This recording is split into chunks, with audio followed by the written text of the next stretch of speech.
mas a gente sabe que esse calor é normal, né? Faz normal, né?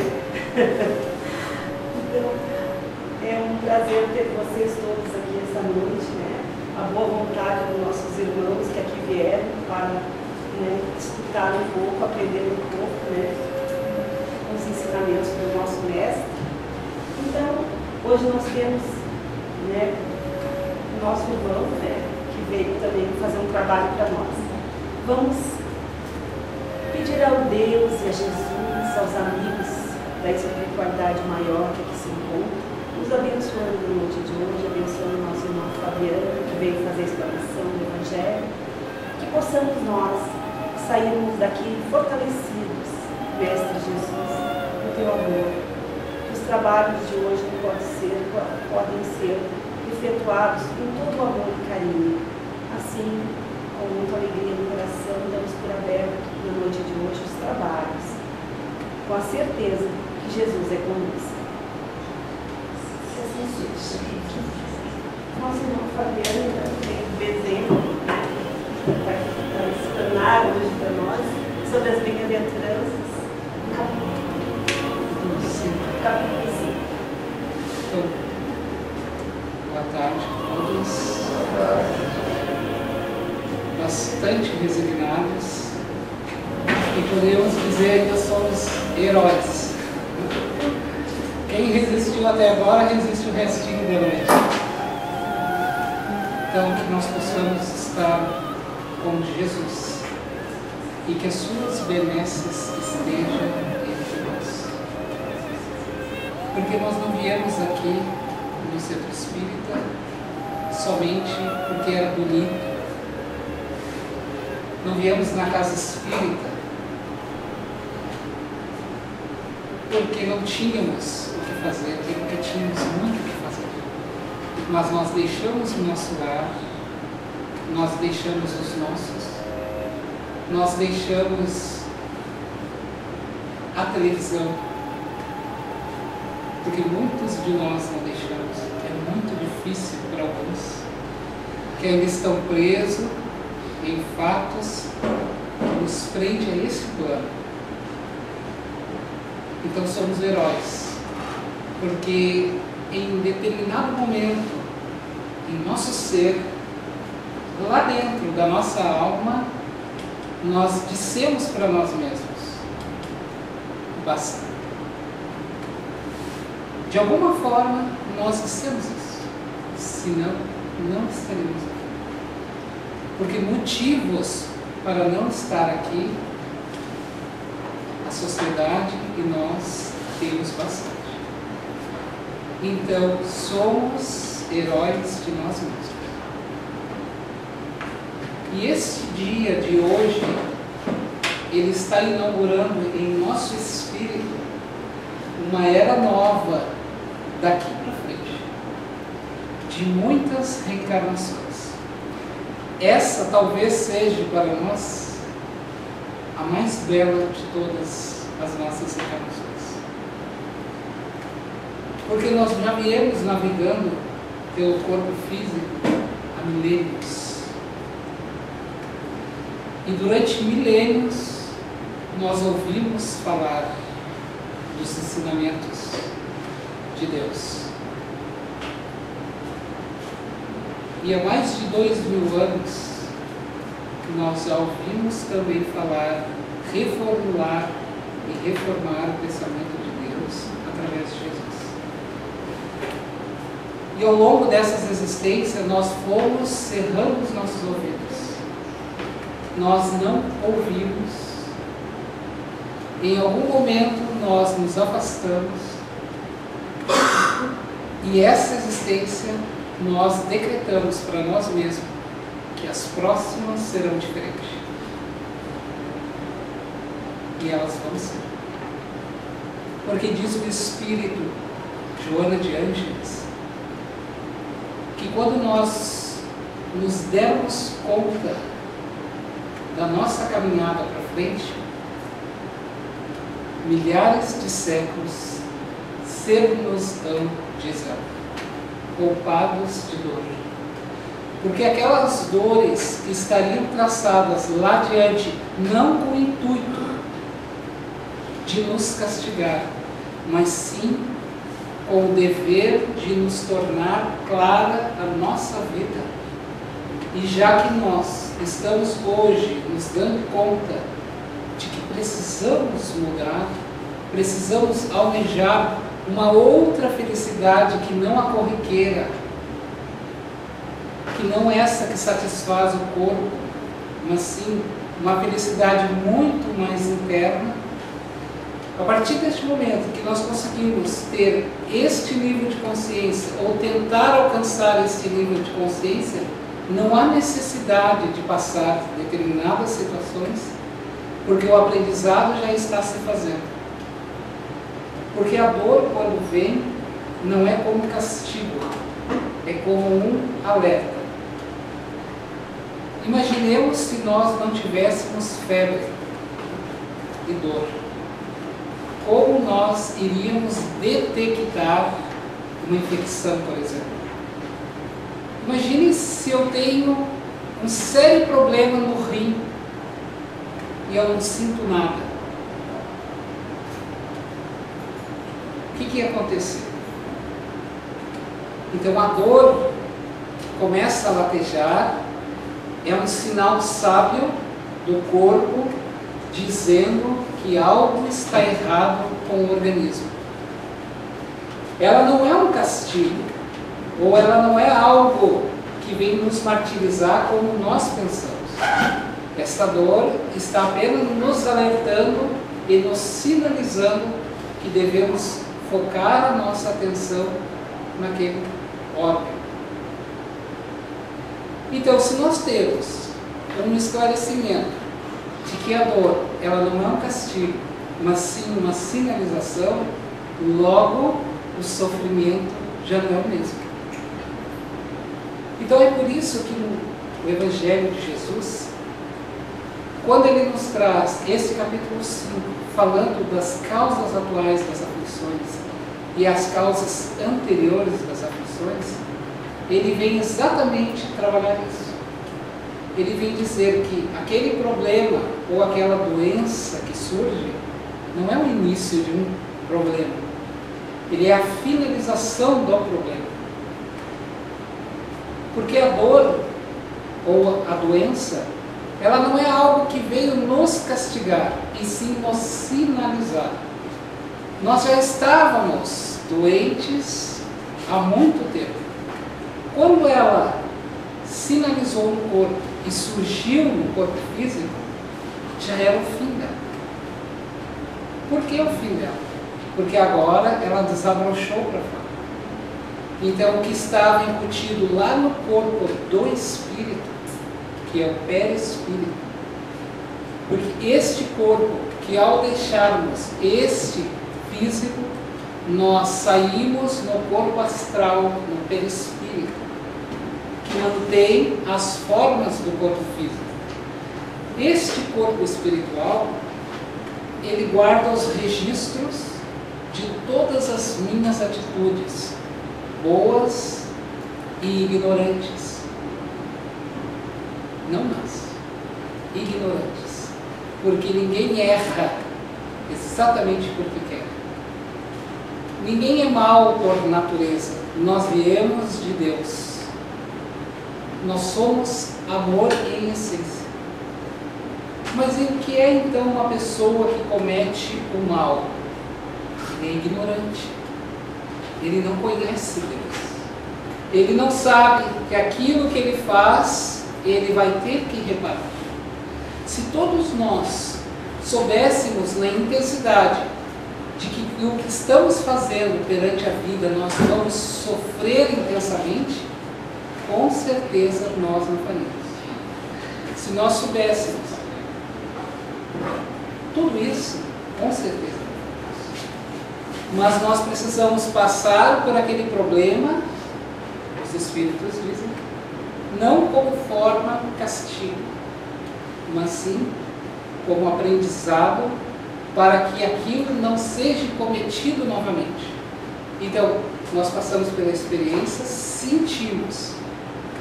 E quando nós sentimos, nós entendemos, nós compreendemos. Então, quando nós passamos por uma doença e alguém se aproxima com a mesma doença, nós vamos sentir exatamente o que ele diz, em tempo, profundidade e grau. O que faz com que nós não compreendamos o outro? Exatamente pela nossa dificuldade de perceber aquela situação, até mesmo por não ter passado por aquilo.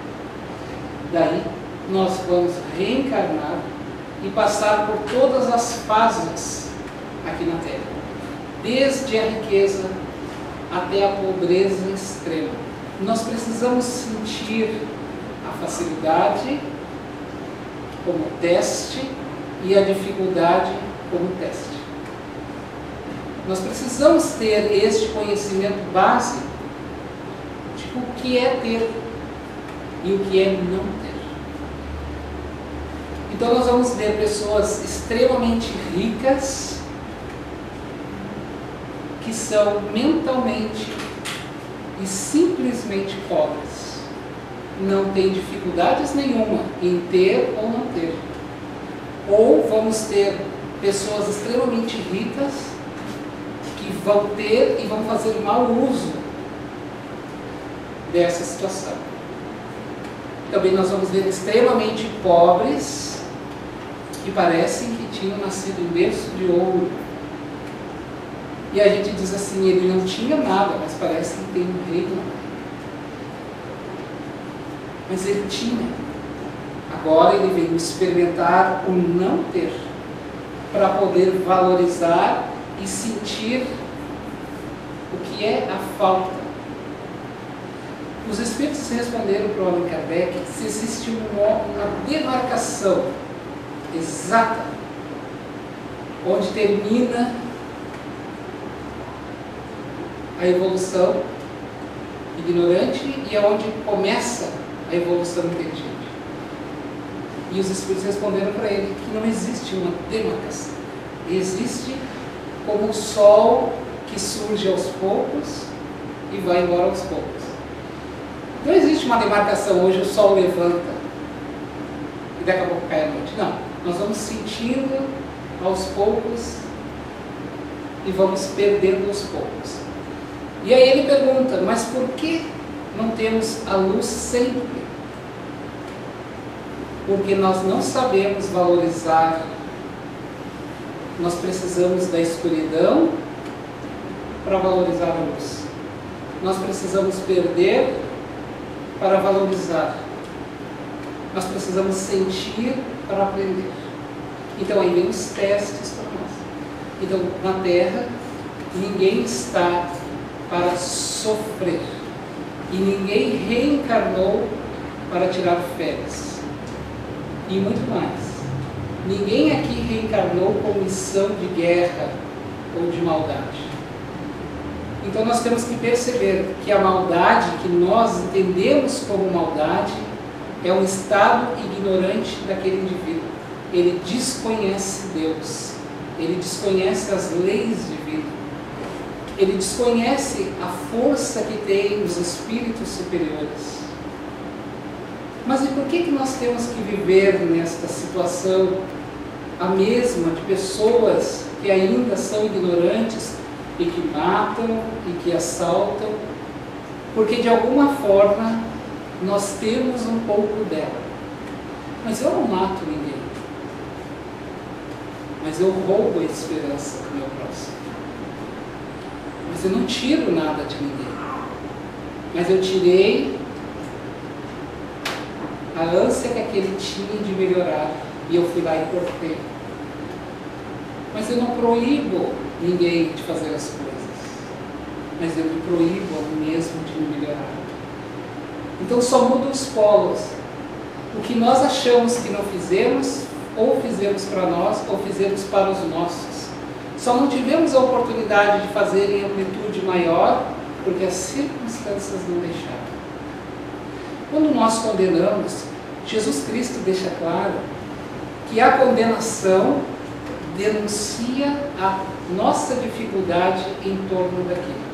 Um exemplo assim, na época dele, quando atiraram aquela meretriz aos pés dele, a Maria de Magdala, e disseram a ele, porque as leis de Moisés naquela época não apedrejava as mulheres prostitutas, apedrejava a mulher que era pego em adultério. Tanto que a prostituição sempre existiu. E muitas mulheres não foram levadas. Eram levadas as que eram pegas em adultério. Ocorre que naquela época, quem transgredisse as leis de Moisés, porque as leis de Moisés eram leis rígidas, o olho por olho, o dente por dente, o que tu fizer, tu tem que pagar na mesma intensidade. E olha que nós já passou de Moisés para Jesus, nós já passamos por Jesus e ainda nós estamos com essa mentalidade. Nós ainda dissemos assim, bem feito, ele fez, agora ele tem que pagar.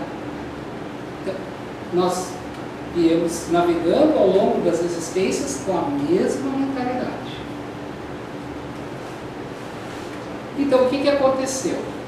Eles queriam prender Jesus, porque eles sabiam que Jesus não ia deixar que condenasse aquela mulher. Mas, automaticamente, se Jesus fosse contra e dissesse, vocês não podem apedrejá-la, aí eles teriam motivo para prender Jesus, porque eles não tinham motivo. Em nenhum momento eles teriam motivo algum. Eles precisavam de uma transgressão de Jesus, conforme as leis, para prender. E o que Jesus faz? Jesus é um espírito de um nível moral muito superior a nós. Quando nós estávamos querendo pensar, ele já captava. Ele sentia a emanação a léguas. Ele sabia que um aflito estava sofrendo a muitos quilômetros, porque a sua vibração percorria muitos quilômetros. Ele percebia todas essas fontes que vinham. E ele percebeu a intenção daqueles homens quando jogaram aquela prostituta nos pés dele. E Jesus diz a frase célebre que todos nós já conhecemos de cor, mas não praticamos. Que atire a primeira pedra aquele que estiver isento de erro. E eles se surpreenderam porque Jesus não havia transgredido. Jesus não disse que não era para tirar a pedra. Ele apenas disse, se tu não cometeu nenhum erro, tu atira. Como Jesus tem uma carga moral muito grande, a sua fluidez espiritual, a sua autoridade moral tocava muito sério nas pessoas. E diz o Emmanuel, o mentor do Chico Xavier, que enquanto eles pensavam se iriam atirar a pedra ou não, Jesus escrevia no chão. Todos nós sabemos que Jesus foi e escreveu no chão, e escrevia assim, se vocês estiverem isentos de erro, atire a primeira pedra. Aí ele colocava hipócrita, mentiroso, corrupto. Então todo mundo lia aquilo, aí todo mundo se identificava com aquilo. Mas o que Jesus sabia muito mais, que eles viram, é que haviam contribuído para que ela estivesse naquela situação. Porque metade daqueles homens que estavam ali tentando atirar a pedra nela eram clientes. Boa parte daqueles homens que estavam ali condenando ela frequentavam o seu bordel. Uma diferença que a meretriz tem é que ela nunca aponta o seu companheiro. Mas ela é sempre tocada e chamada, toda a mulher que está no meretrício, ela é sempre chamada de prostituta, mas ela nunca diz: ah, eu fiz com este, eu transei com aquele, eu tive relação com aquele. Ela nunca diz. Então, naquele momento, eles viram. E vejam bem, Jesus teve a oportunidade de dizer para todos eles: por que vocês querem jogar a pedra nela? Se ela está assim, ou desceu esses degraus com o empurrão das suas mãos. Mas a compreensão de Jesus é uma compreensão muito mais ampla, que é a que nós temos que ter. Ele percebia que aqueles espíritos não eram maus, eram ignorantes. Eles eram tão mais doentes do que ela. Ela era menos doente do que eles, porque ela não apontava eles. Eles, além de hipócritas e arrogantes, eram condenadores. Então Jesus percebia que eles estavam muito mais doentes do que ela. Esse entendimento que nós vamos tendo, né, do que é realmente o nosso sentimento, a nossa dor, a nossa real existência, fazendo com que nós mergulhemos muito mais dentro de nós. E ela, Joana de Ângeles, ela vem apontar exatamente isso, que aquele outro que se apresenta para nós, por isso nós convivemos com ele passa a ser a nós o nosso espelho. O que eu enxergo é uma projeção minha. Maria, que estava caída, não enxergava eles como um doente, porque ela não projetava isso. Quando nós dissemos assim: eu tenho muito ódio, ou ele me fez sentir ódio, o ódio nunca vem de fora, ele é uma criação nossa. Todo sentimento cultivado por nós é uma criação nossa. Nós criamos esse sentimento. Ninguém tem o poder de entrar dentro de nós e criar um sentimento. Mas eu fiquei com ódio. Eu fiquei com ódio. Quando alguém nos oferece algo, nós aceitamos se queremos. Se nós aceitamos, é porque nós ainda temos afinidade com aquilo e nos magoamos. Essa é a nossa fragilidade. Quando Jesus disse para ela: agora vá e não tornes a errar. Por quê? Porque exatamente o primeiro ato era extremamente natural, porque é da ignorância. A segunda vez passa a ser um compromisso. Então, aquele primeiro gesto de todos era um gesto de ignorância por desconhecer as leis de Deus, nesta harmonia de compreensão. A próxima é nossa responsabilidade, porque nós já sabíamos. E a Joana de Ângeles, neste livro que eu trouxe para complementar o capítulo Bem-aventurados aflitos, é libertação do sofrimento, ela nos diz, exatamente no capítulo Heroísmo Incomparável, ela diz para nós que nós devemos ser heróis de nós mesmos. Nós não temos que vencer a ninguém.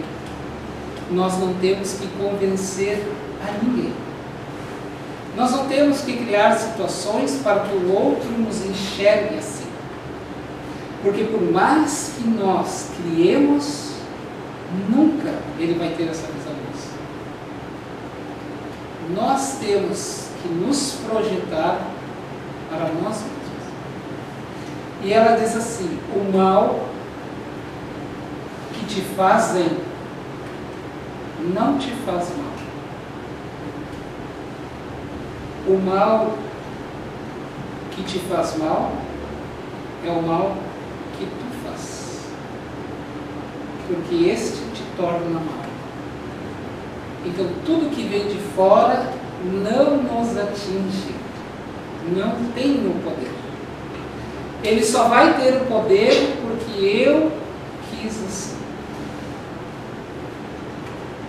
Eu estou magoado porque eu quis ficar magoado.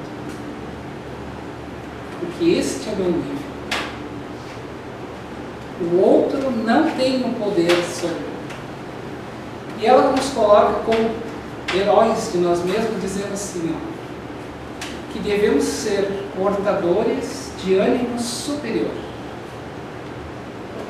Nunca desista dos objetivos que te agasalham. Jamais desanima a ação. Quando tudo te parece contra, permanece atento ao menor sinal que te achega. Afadiga-se muitas vezes a exaustão, mas não te queixes. Nem mesmo quando os resultados não te apresentam formosos quanto tu esperavas. Sabendo que tudo aquilo que hoje não seja logrado, não é por falta de ensejo. Prossegue na expectativa dos dias melhores de amanhã. Reconheça-te a tua própria pequenez diante da grandeza do objetivo que deves alcançar. Respeita o teu nível de entendimento. Não culpes o outro pelo teu fracasso. Suportando altas cargas de sofrimentos internos, suporta-os sem queixumes e sem lamentação. Convicto de que deves ter a confiança irrestrita em Deus, acreditando que o teu nível de evolução é só teu, mas que tu podes percorrer além deste, pelo estímulo do teu esforço, pela tua grandeza, acreditando em ti como fonte geradora, perdoando-te as quedas, mas não permanecendo nela como criança infantil que chora ante o tombo e roga os braços da mãe.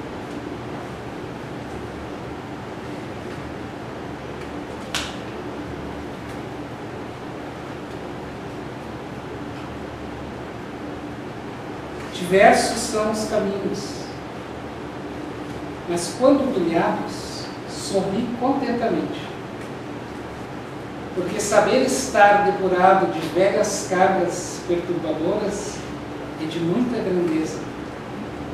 Os espíritos superiores não te querem no máximo, eles te pedem o mínimo de ti mesmo. Sobre isso, caminha, ainda que cambaleante, sorria para si próprio, sem invejar. Serás ridicularizado pelas mentes vazias, mas seguro daquilo que queres, na tarefa que deves realizar. Em todas as situações encontra motivo para prosseguir, fixando no futuro aquilo que te aguarda, mantendo a certeza de que se hoje não deu, amanhã se dará.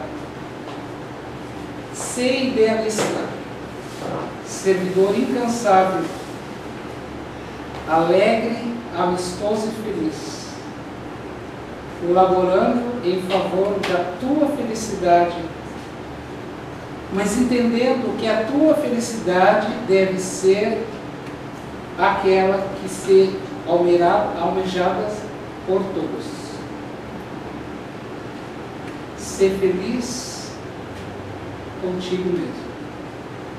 Joana de Ângeles. Que essa mensagem então fique para nós. E essa ideia que nós temos da doutrina não é uma doutrina martirizante, e que nos diz que devemos sofrer para chegar ao reino dos céus.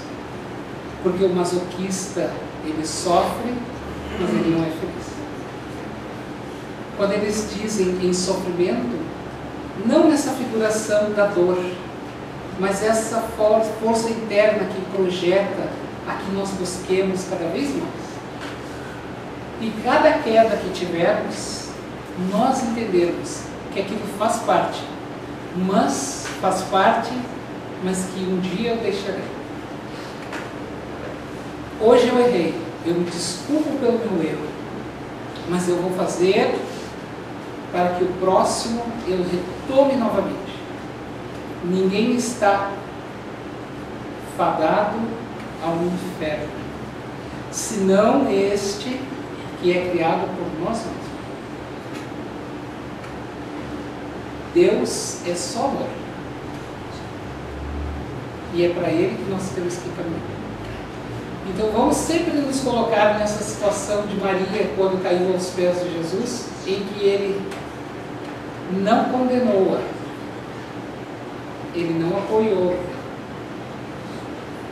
Ele não foi a favor, e Ele não disse para ela que ela era uma coitadinha. Ele apenas disse: levanta-te. Ele não permitiu que ela permanecesse naquela situação, porque os outros a fizeram assim. Mas Ele queria dizer a ela que o problema era dos outros e não dela. Então Ele deu uma nova oportunidade, dizendo a ela que ela poderia fazer mais e que agora ela já sabia. Antes, por ignorância, agora não mais. Que Jesus nos ilumine e nos dê muita paz.